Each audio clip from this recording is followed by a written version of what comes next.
Okay, next one, integral 0 to pi square root of 2 plus 2 cos theta d theta. So దీన్ని మనం ఈ విధంగా calculate చేసుకుందాం. Integral 0 to pi, so square రూట్లో 2 అనేది కామన్ తీసుకున్నట్లయితే 1 plus cos theta whole d theta, and this is equal to integral 0 to pi square root of 2 into 1 plus cos theta. We have the formula like this, so 2 cos square theta by 2. Okay, 1 plus cos theta means 2 cos square theta by 2.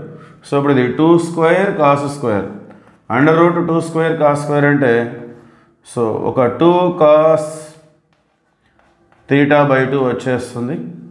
Integral 0 to pi, so 2 అనేది out side వచ్చేస్తే integral cos theta by 2. So integral cos theta అంటే formula ఏంటి మనకి, sin theta అంటే sin theta by 2 వచ్చేస్తుంది. Okay, so ఇంటిగ్రేషన్లో variable coefficient అంటే theta coefficient 1/2 అనేది మనం డినామినేటర్లో రిప్రజెంట్ చేసుకోవాలి. Okay, like this. Next limits 0 to pi. So మనకి ఈ విధంగా ఫార్ములా ఉంది, integral of cos ax dx, so it is equal to sin ax by a. So X coefficient ఏదైతే ఉందో దాన్ని మనం ఇంటిగ్రేషన్లో ఈ విధంగా డినామినేటర్లో రిప్రజెంట్ చేస్తాం.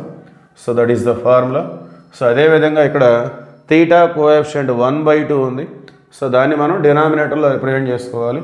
And this 1/2 goes to numerator like 2, so అది 2గా కన్వర్ట్ అవుతుంది.